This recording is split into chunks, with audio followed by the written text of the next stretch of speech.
All right. Hello, everyone. I hope you are all having a wonderful day. Thank you so much for joining our event today, Maximizing Your Productivity with Smart Canvas and Google Docs. We are so excited to have Googler Product Manager Dennis Hu with us today. And I just wanted to say thank you so much. Before we get started and jump in, again, want to just say thank you for joining. I know your time is valuable and precious and really appreciate you joining today. My name is Carissa, and I am a program manager in the Workspace community. And again, joining us today is Dennis, and he is going to be taking you through content and answering your questions today. We encourage your questions, so please feel free to add those into the YouTube chat box, and we'll be sure to get them into the chat answered. We do have a few pre-submitted questions. Thank you so much for those who did submit those questions ahead of time, and we'll cover those as well then.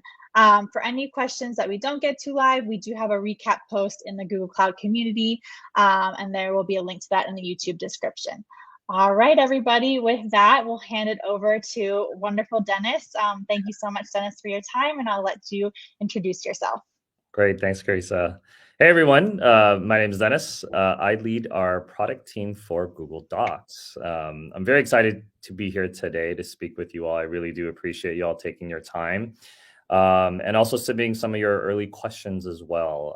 Very helpful for us to obviously see, the input from all of you. And I'm going to be walking through today how to maximize your productivity with Smart Canvas and Google Docs.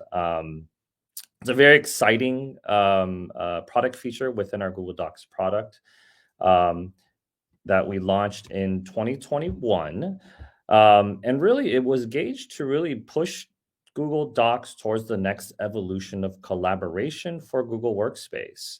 Our goal with Smart Canvas when we launched it back in 2021 was really to make our documents more intelligent, more helpful, and more actionable as well. And you can see here just some of the actual articles that actually came up over the last couple of years, I would say, as we've continued to evolve and innovate on top of what we've launched with Smart Canvas.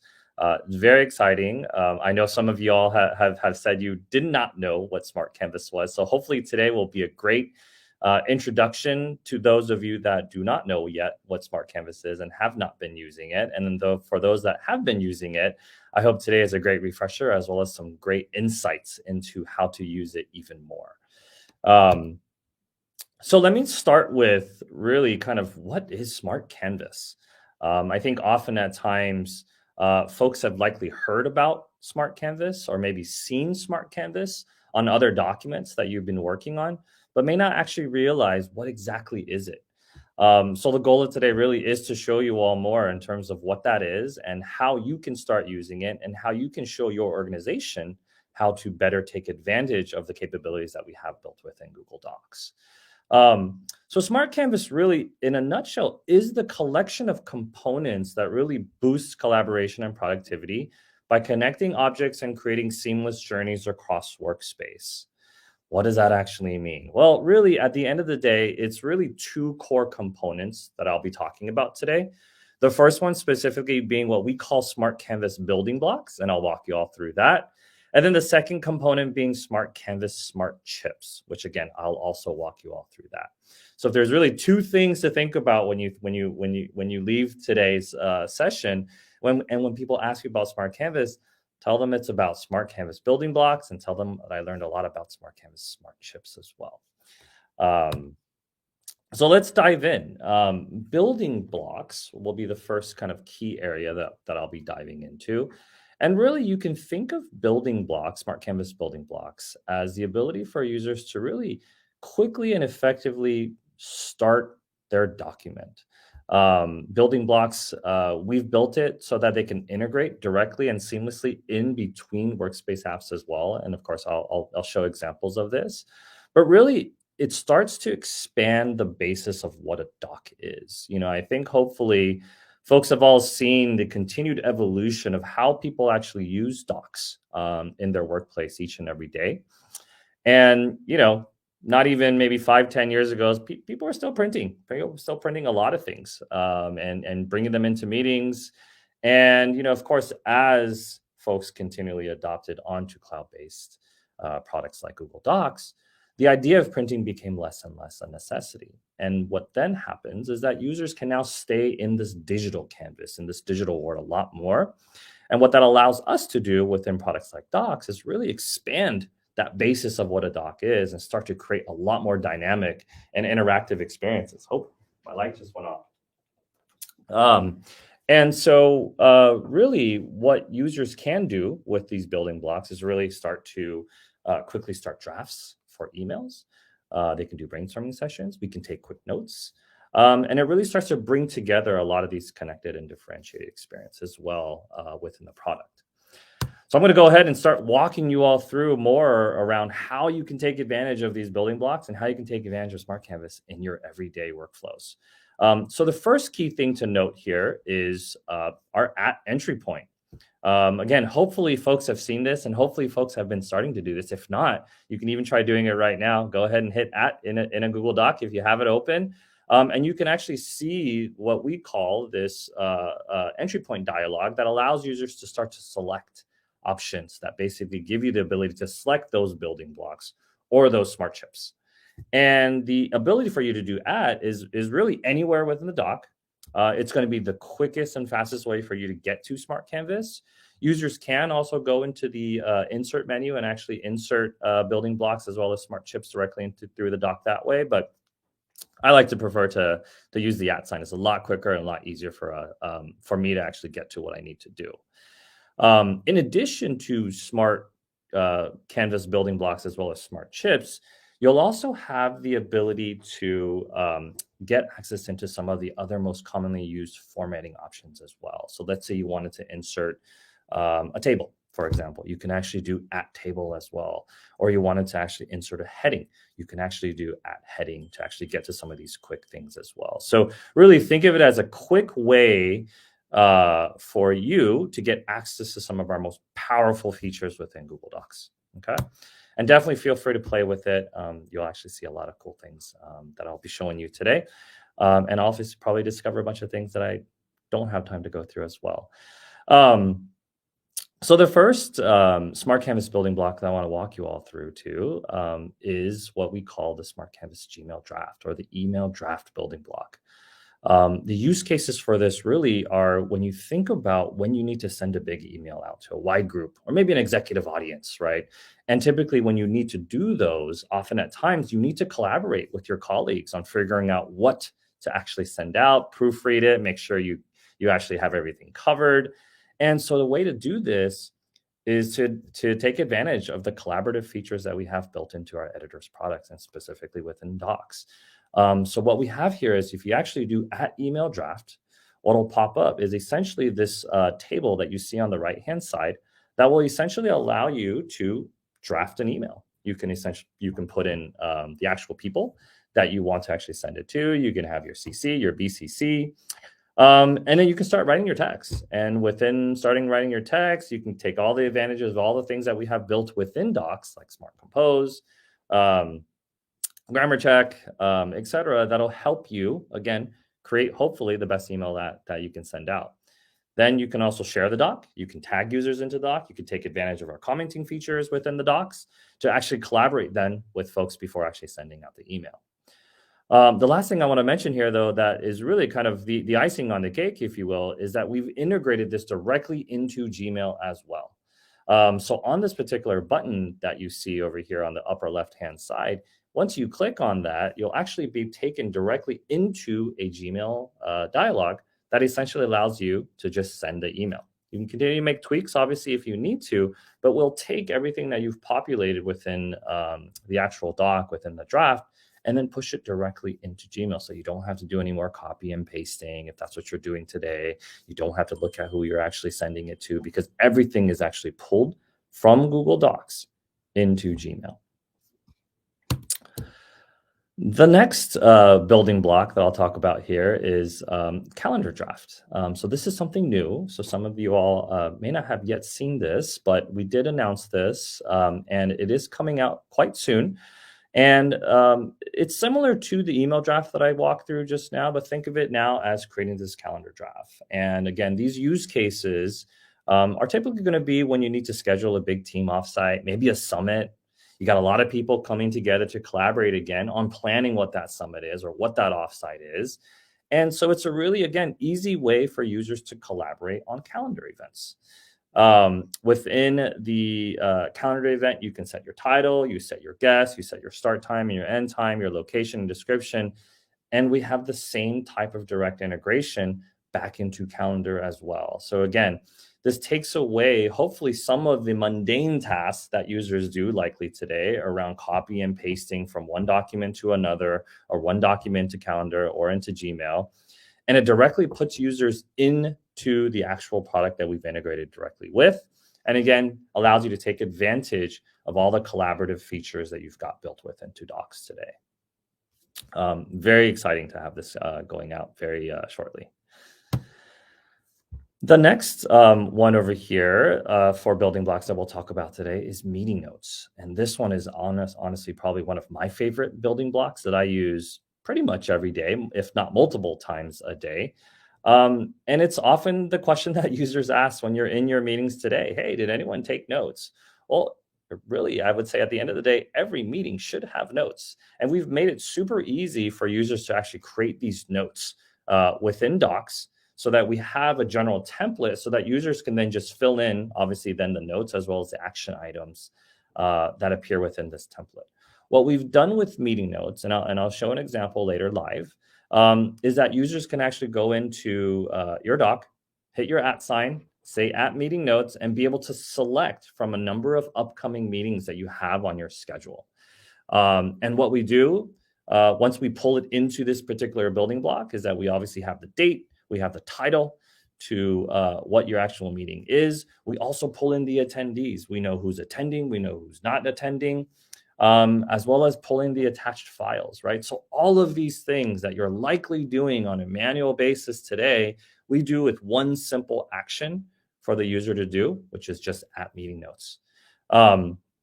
I should mention there's also a couple of other ways to actually trigger this, and hopefully users have started to see this already, but you can also trigger meeting notes directly from the calendar invite as well. It does the exact same action that you would do whether you started the doc first. If you don't have a doc already for those meeting notes and you get ready to actually join your meeting from calendar, you'll see a take meeting notes, and you can actually click on that, and it creates the same thing, creates a brand new document directly for users to actually see. So really, at that point, the meeting notes attached now to the calendar invite. It's also attached along with all the files that are associated to the calendar, and users can essentially collaborate and take notes in real time.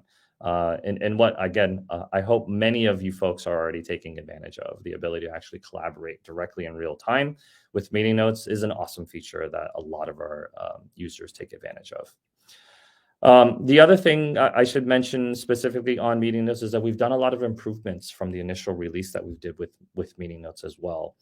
We now support actually recurring meetings as well. So again, a lot of you all may have one-on-ones for those one-on-one meetings, or maybe it's the quarterly board meetings that happen.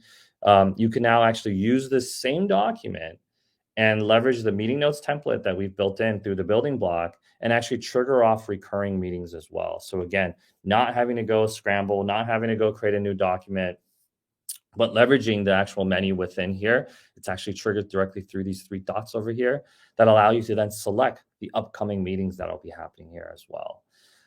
The other key thing that we've launched recently this year was the ability to actually attach further files. So take, for example, an instance where you joined a meeting, somebody presented, but that document or that slide presentation that was presented in the meeting was not actually attached into the calendar invite. So what then happens in that particular case, somebody's taking notes and then they attach it into the notes. Well, in this particular case now, we can actually do by, syncing both ways directly with Docs as well as calendar. And so users can actually attach the file directly within the meeting notes, and then we can actually sync it back into calendar as well. So again, just trying to take away some of those instances where you have to navigate between multiple tabs. A lot of people have multiple tabs as well, and they can't find certain things. So we try to make it as easy as possible for you to kind of complete these workflows as quickly and efficiently as possible. Very exciting. Again, one of the things that I would say, hopefully everyone on this call will likely use, if not have already used, or will use on a daily basis. And again, I think I forgot to put in the actual trigger sign. It's just at meeting notes, and you should be able to see it.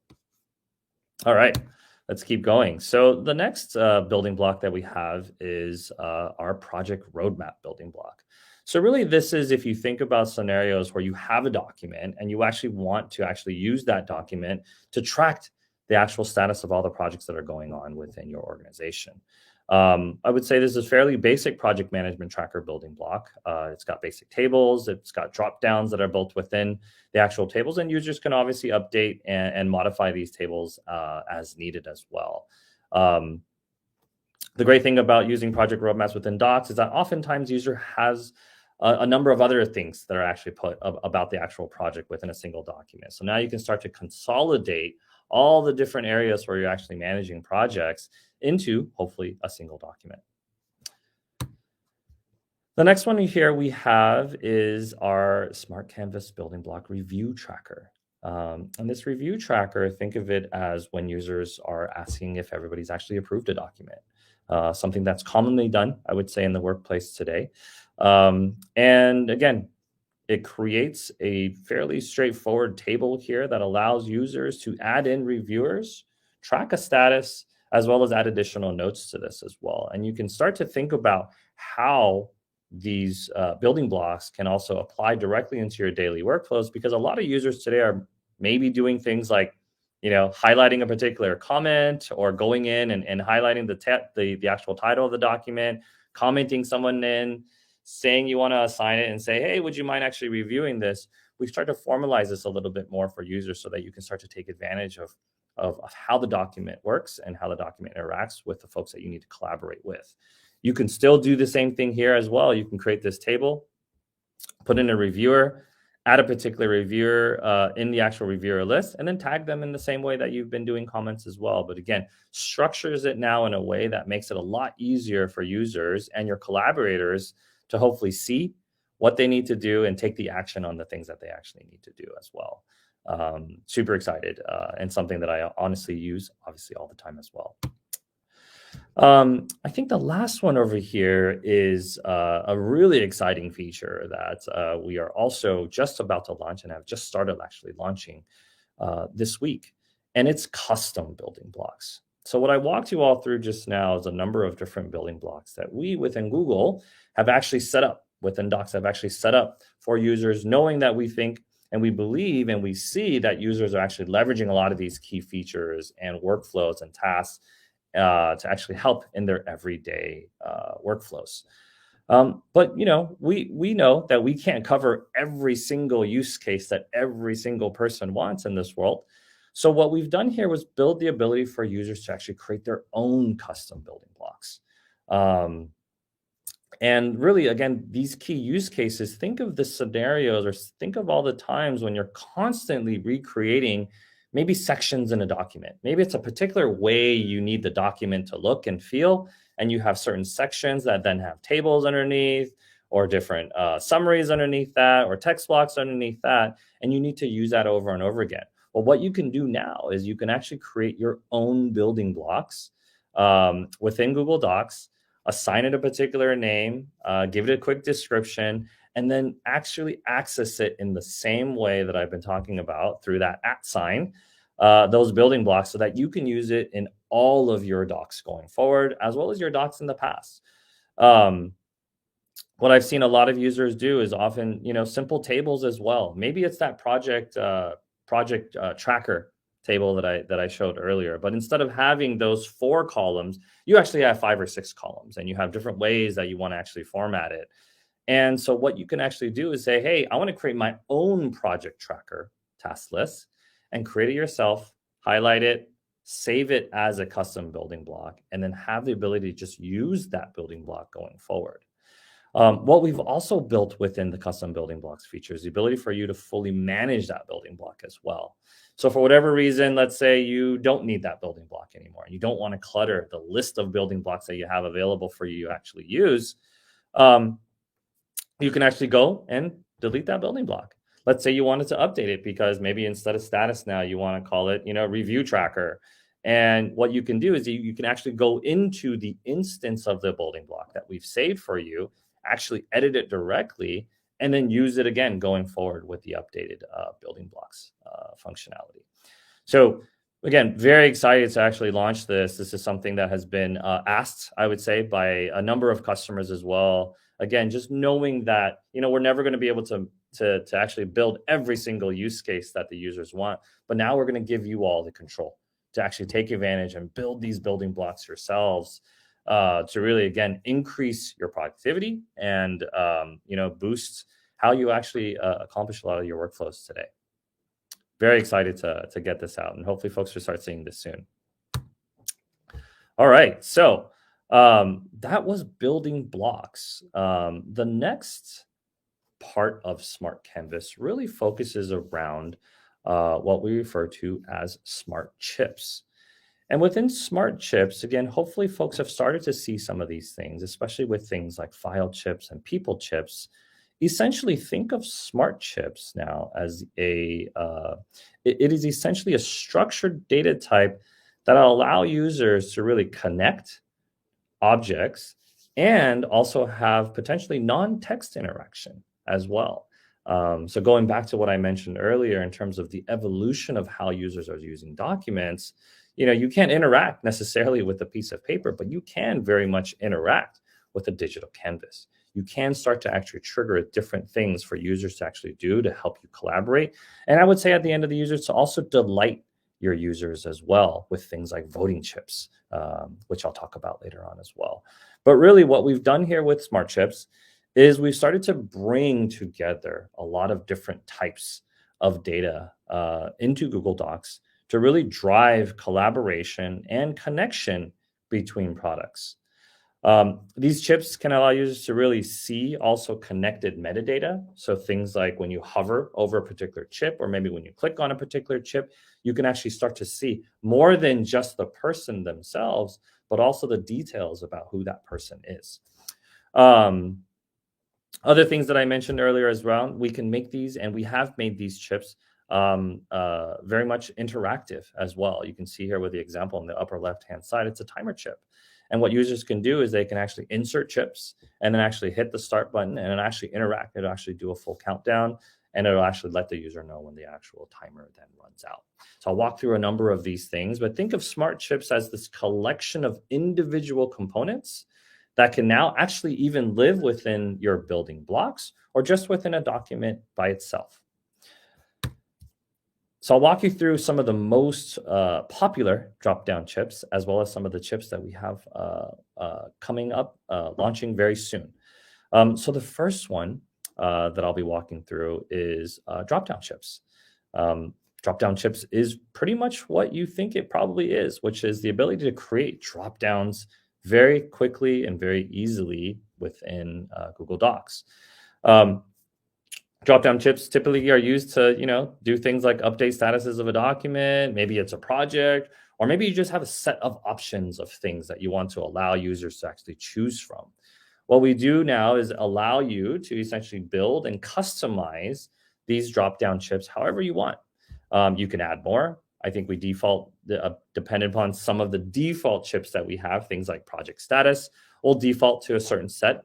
But you can always add, you can always edit, you can change the color of these, and you can make this, whatever you actually need it to be to accomplish the thing that you need to get done. But really, drop-down chips, something that I think folks don't realize how often it can be used until you start using it. So definitely in the next document, give it a shot, try it out.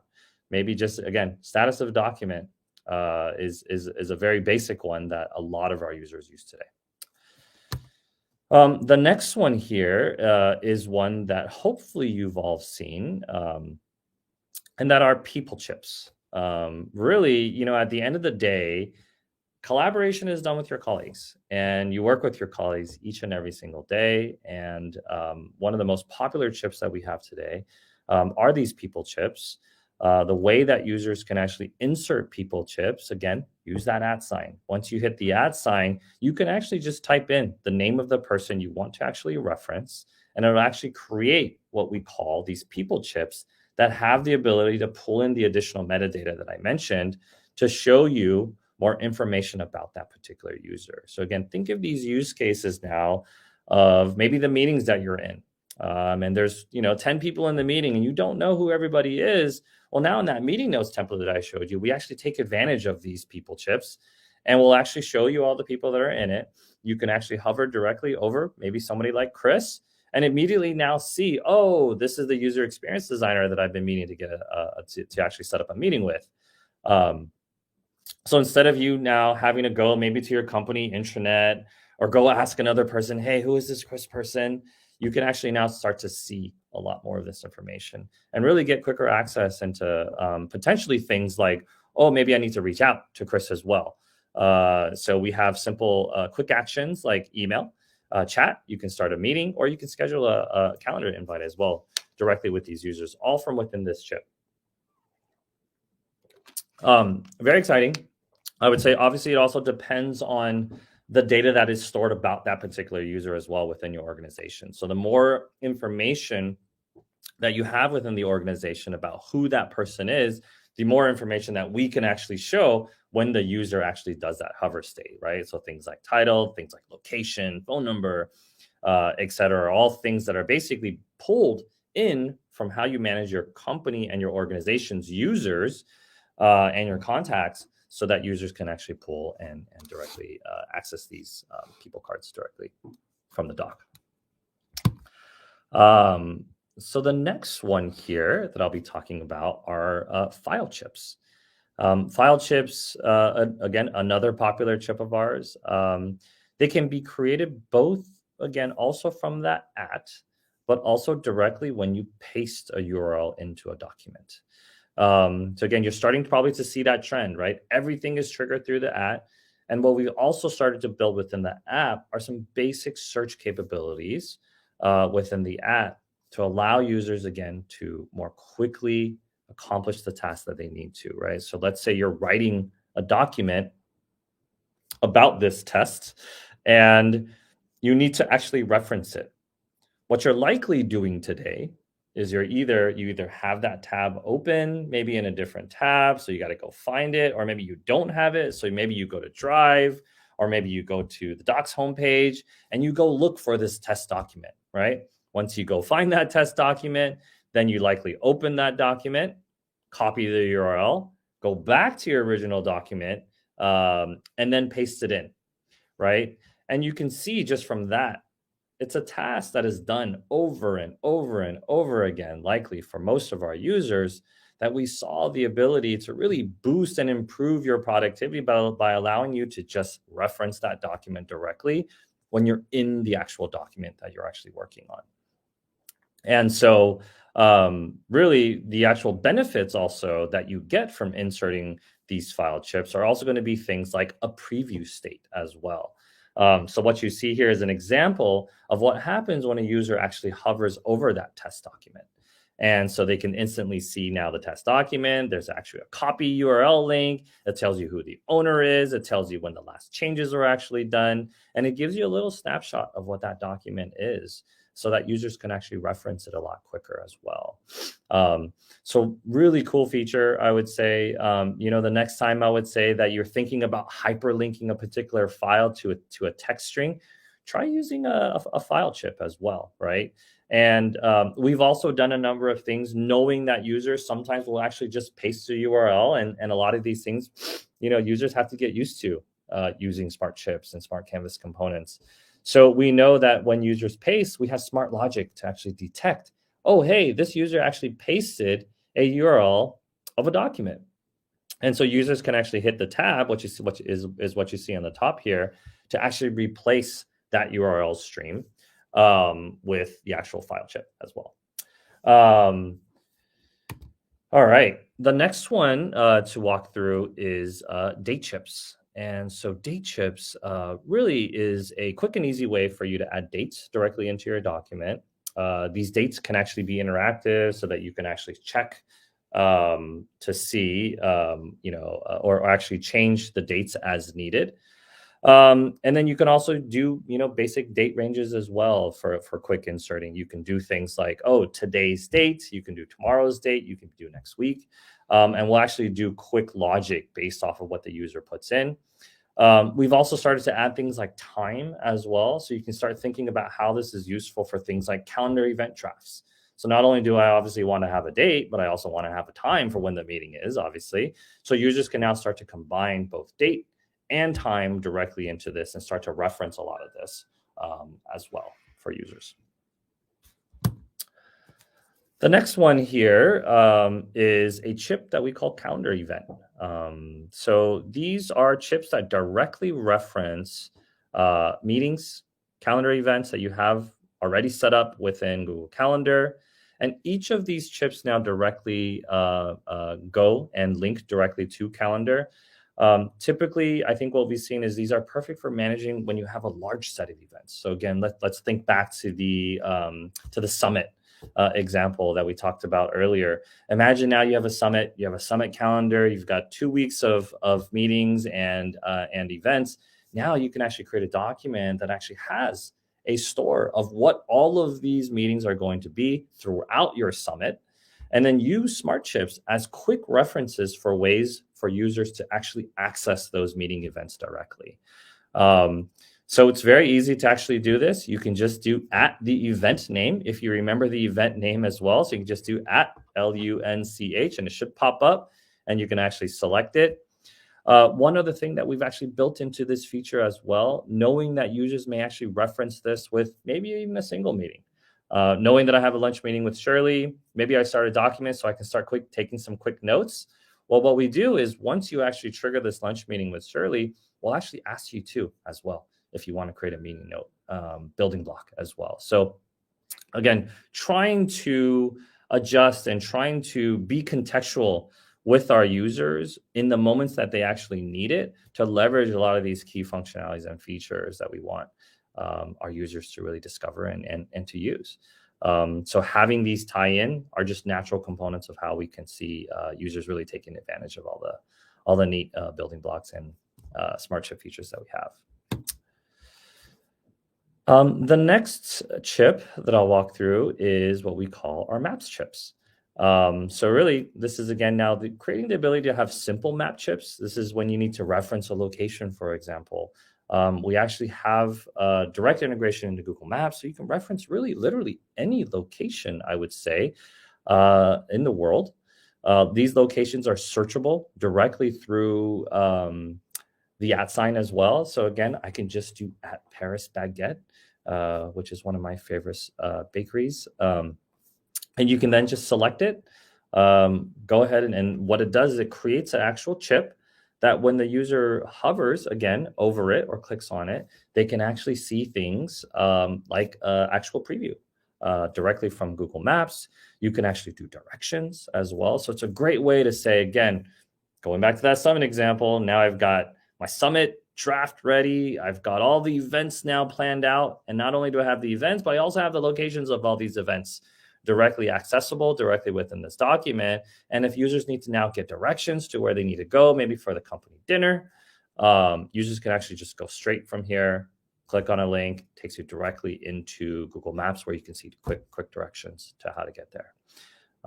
So really fun, really powerful direct integrations, as I mentioned earlier as well. The next one here is what we refer to as tasks, really, and it's the ability to assign tasks. I think many users, hopefully, are using our checkbox features directly within Google Docs today. And what we decided to do really with tasks is start to integrate our checkbox ability with Google Tasks. And really think of it as the ability for you to hopefully boost how you manage your action items and your to-dos. You're in a meeting note document, and you're actually in the meeting, you're taking your notes, and maybe you have AIs and you have next steps that you need to actually define. You can start adding that directly within the meeting notes building block. And as you're adding each of these particular checklist items into the meeting notes, what you'll start to see now is the ability for us to actually convert these action items or next steps into actual Google tasks. And so what happens is, again, a two-way integration where you can actually assign these AIs to a particular user within your organization. You can actually even assign a due date as well for that particular user. And then what it does, it then will create an actual Google task for the user to actually accomplish and to do. You can create these not only just for yourself, but you can assign these in very much the same way that you can assign comments today. You can assign it to a colleague of yours as well. What we've also done as well with the task integration is you can see here on the right-hand side, we'll also attach the actual document where it originated from. And that, again, starts to boost how users can get things done. I'm sure often many of you have created AIs and created tasks, and it was like, okay, identify project owners.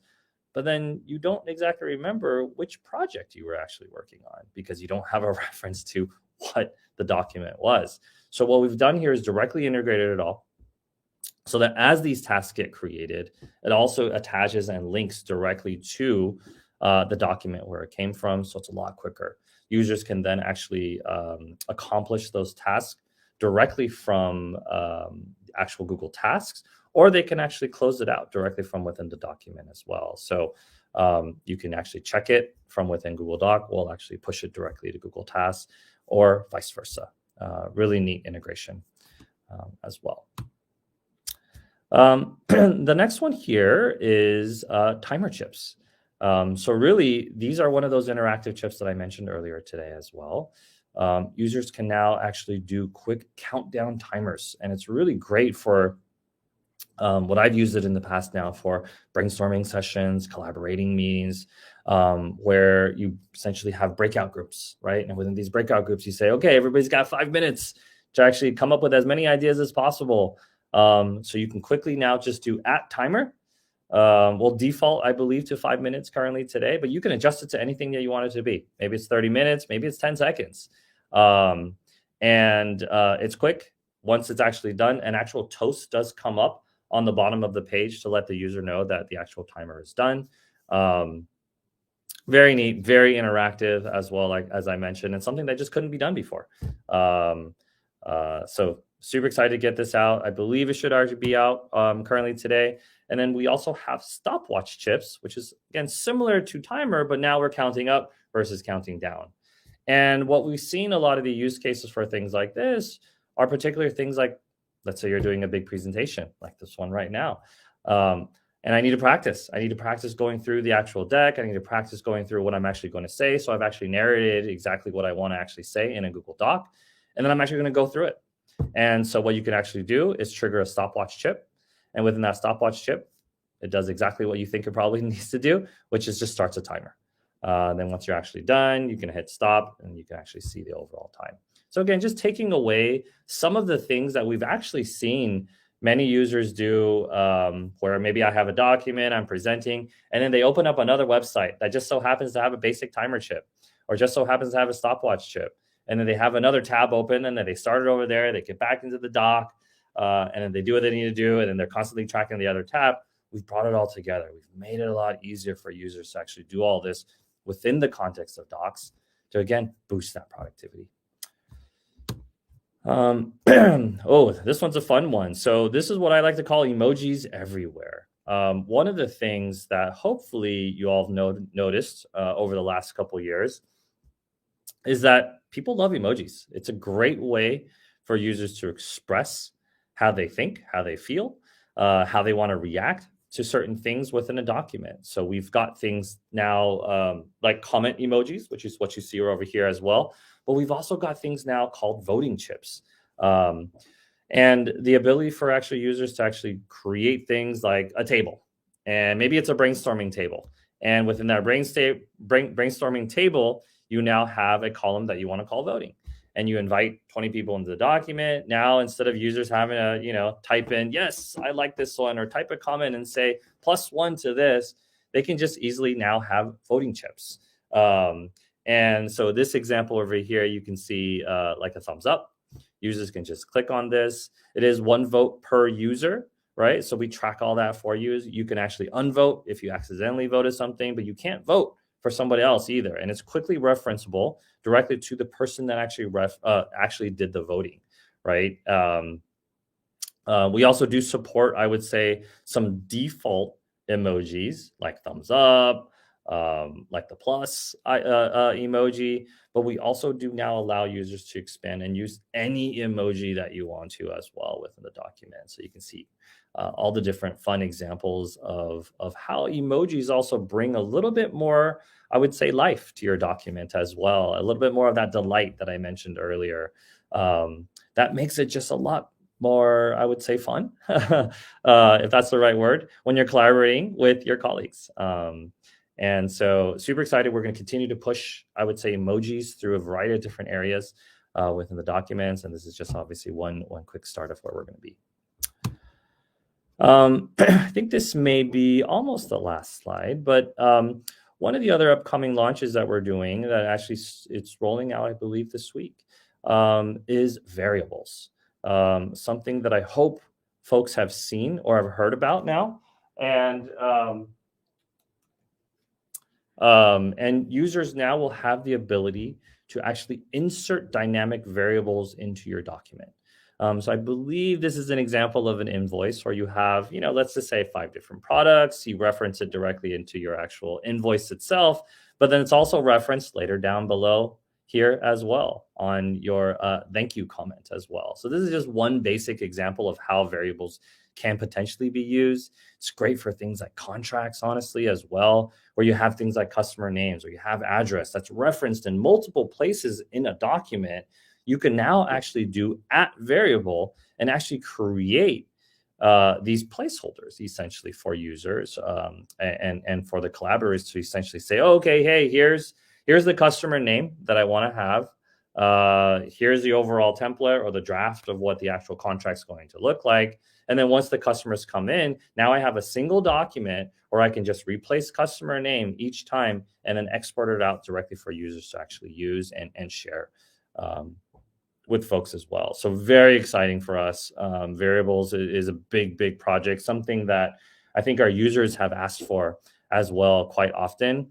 And it really, I would say, starts to open the doors to a lot more of how your document can be more dynamic, can be more useful for your daily workflows.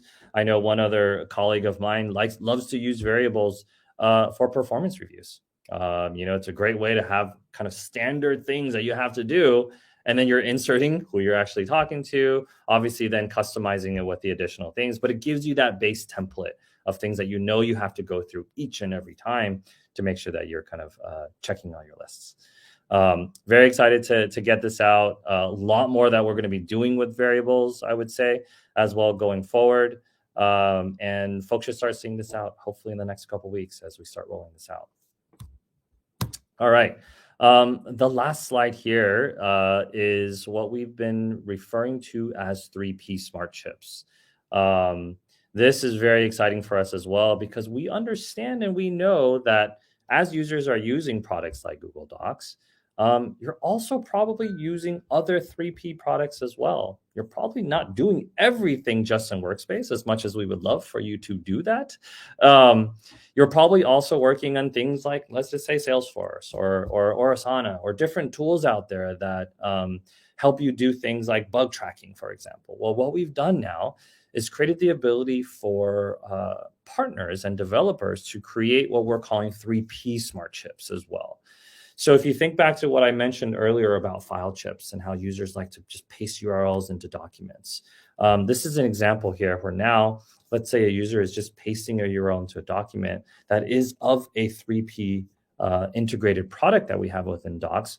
It'll actually directly detect that this URL is in reference to a particular 3P object, converted into an actual smart chip, and then it brings all the benefits of what smart chips gives to you now, which is this ability to have hover states, this ability to actually take action even over these hover states as well, so that users now don't have to navigate and switch back and forth between tabs when you're working on things. So again, you can see the example here. User actually does a paste, I think right here, then gets converted directly into a smart chip. And then users now, all your collaborators, users who actually have access into this document, can now actually see that preview for what the actually this approved cleaning materials actually does. The way this is integrated is that users do have to add on the Workspace add-on. So you would actually add on that particular add-on. Once that add-on is in Workspace, we then have the ability then to say, oh, hey, let's quickly check all these URLs that are being pasted in to see if we can actually convert it into a smart chip. All right. I'm going to pause right here on the Q&A. There were a number of questions that came up, but before I do this, I was told that folks love to see demos. So what I have here actually is a quick demo for you all, for you to see actually some of this and how it's used in real time, right? It's great to obviously see sometimes the deck and see these examples, but it's better to even see how this actually can be used. So one of the quick things, so if we think back to when I started, everything is triggered through the @ right? So when you're in a document or you start a new document, often at times, users are not sure. It's like, oh, I actually really need to take those meeting notes.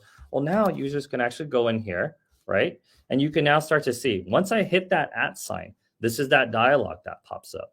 And once that dialog pops up, you can now start to see those components that I've just walked you all through, those smart chips, as well as those building blocks. But what I want to do here is I want to do meeting notes, right? One of my favorite ones that I mentioned. So you can see here that as I type in MEE, meeting notes becomes the top, and I can go ahead and hit enter. Oh, no results found. I thought I did have some meetings set up. One second. Let's make sure that I have my meetings all set up in here. All right, here we go. Meeting notes. All right, I can actually even see one quick thing here that I think I mentioned earlier, how you can even just type in the actual meeting event itself. And so you can see here that I have a lunch meeting with Shirley. And let's see if this comes up now. Okay, great. You can now start to see, hey, here's all the meetings that are coming up for me. I have this lunch meeting with Shirley today. I'm going to go ahead and click on that. And what you can see now here is this instant building block that has just been popped up for you. The user can actually see now that I'm actually in this meeting. Shirley is also in this meeting. There's a test document that is linked to the actual calendar invite that we pull in directly into here. And then I can immediately now start to take notes. I don't have to think about setting everything up, right? I can immediately now start to take notes, presentation made for Smart Canvas, right? I also talked about action items earlier today, right? And about these tasks and the ability to actually assign it. So prep for board meeting on Thursday, right? And I'm going to go ahead and click on this button right here. And I'm going to assign it to myself. Okay, and I'm going to say, hey, board meetings on Thursday, better have it due. So I'm going to go ahead and assign a task. And what happens here too is you can see now we start to pull in other information to show that this is actually now a task that's assigned to a user, right? I can say get tech ready for sales meeting, right, on Wednesday. And for this one, I'm going to go ahead and assign it to Shirley. And so similar things here, you can start to see all these interaction patterns, right, that I've mentioned earlier with this advantage of being on a digital canvas. And you can now start to see how all this stuff ties together, right? So how does this all translate into Google Tasks, you may ask? Well, great. Well, this is my task list. And you can see now prep for board meeting on Thursday now has popped up directly into my Google Tasks. You can see my due date that I set earlier for May 25th. And you can also see the actual link to the Google Doc that references where it is. And as I mentioned, I can go ahead and close my task here. I can go ahead and clean my task over here, but it talks to each other, right? So if I go ahead and click on that task over here, you can see that it instantly actually referenced and changed that task back over here as well. So we're always going to be where the user is and not necessarily always have to force the user to be where they may need to be. So in this particular case, I was in task. Maybe I was doing something else, but I was able, oh, yes, I'm done. I'm done prepping for the board meeting.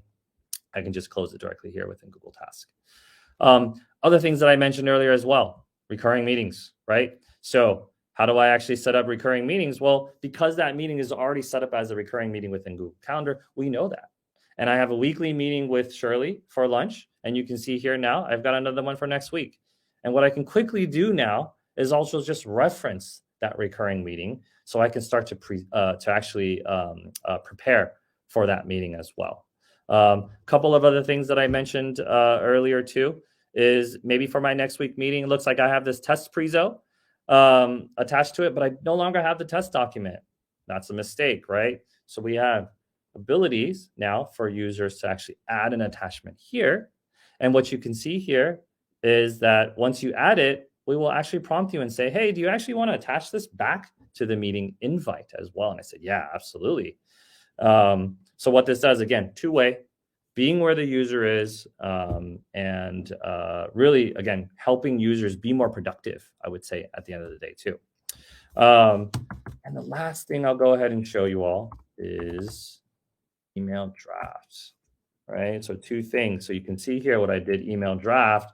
Now you start to bring together everything that I've just mentioned, that I've mentioned to you all, right? So what can I actually do? Well, I can do at Shirley, which then references the people chip. Let's say I want to send it to myself as well. So I'm going to go ahead and send it to myself. Prep for board meeting on Thursday. Okay. And then now what I'm actually going to do is start to insert my text. So since this went over to the next line,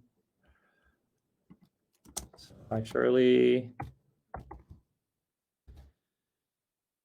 Right, and then we can say things like, hey, at May 25th, I think is the Thursday, we have our board meeting.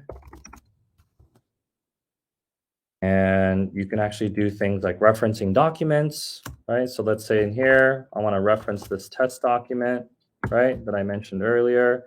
It's the best place for us to start drafting our deck, right? Sounds good enough for now. Well, so what we've done here is now we've drafted it, right? I can now tag users in. I can say, hey, actually, Shirley, would you mind? Check this, right? I can go ahead and comment in here. So all of the same collaboration capabilities that you are all used to, hopefully using within Docs, you can now take advantage of, right? So I can collaborate with whoever I need to. And then let's say once Shirley is done with this, we want to actually send this email out, right? So this is what I mentioned earlier with the preview in Gmail. And so if I go ahead and click on this, I think you may not be able to see it, so I may have to reference it back here now. So hopefully now you can see the preview. So now what happens is we've actually created a dialogue that's basically Gmail that we pulled over all of the content directly from the document, along with who it needs to be sent to, the actual subject, as well as other content. And the great thing that you can see here too is that we've actually done the conversion as well.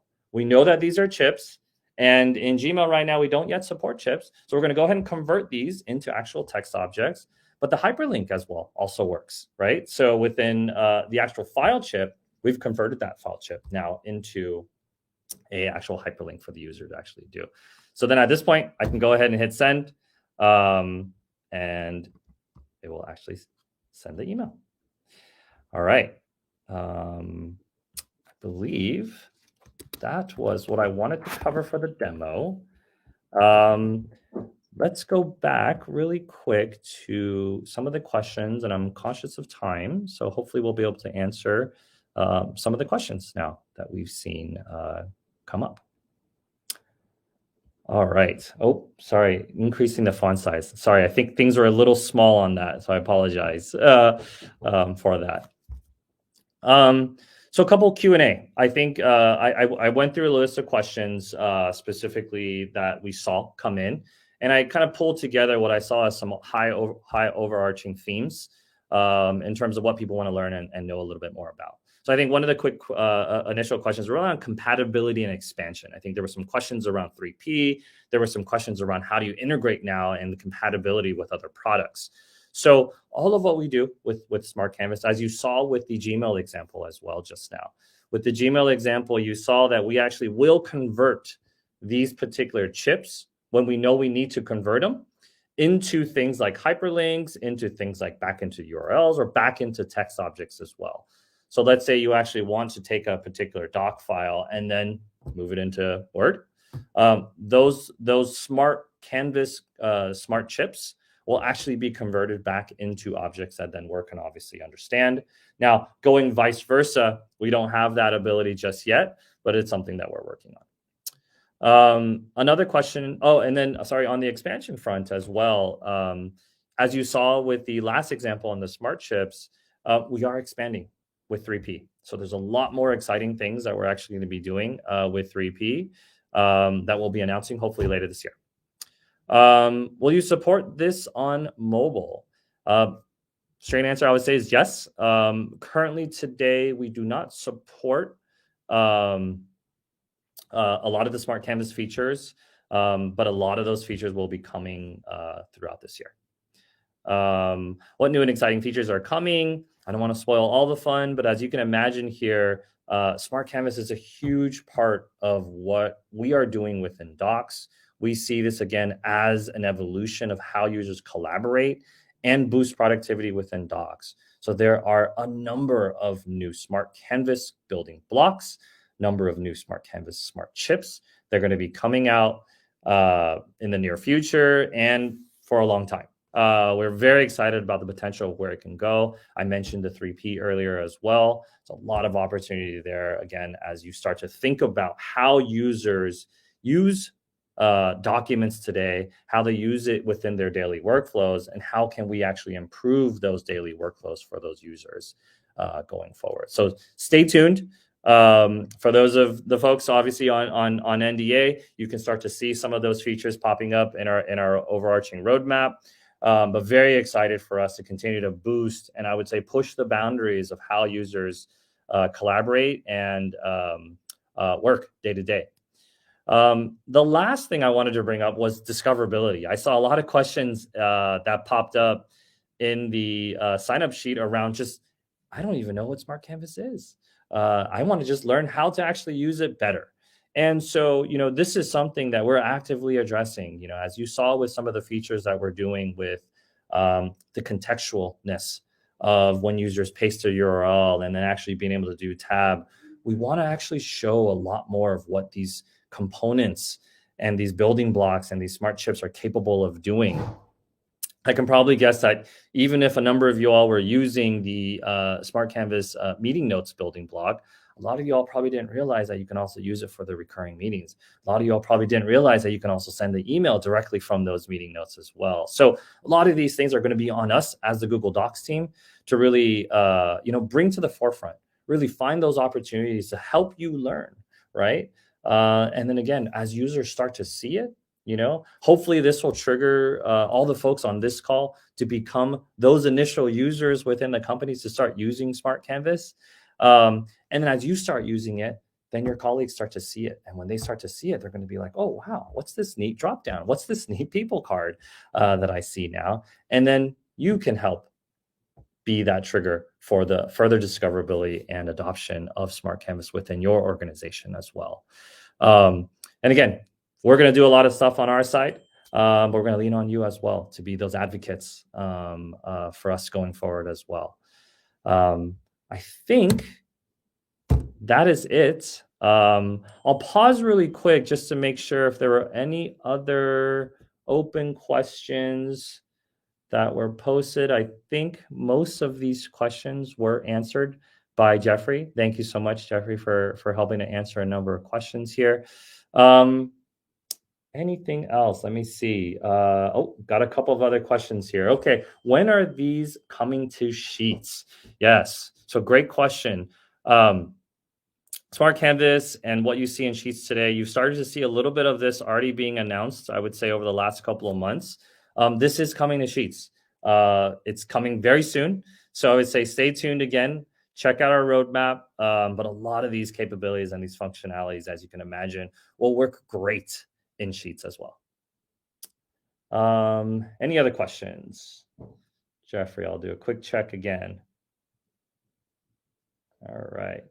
Will there be a multi-select option for chips?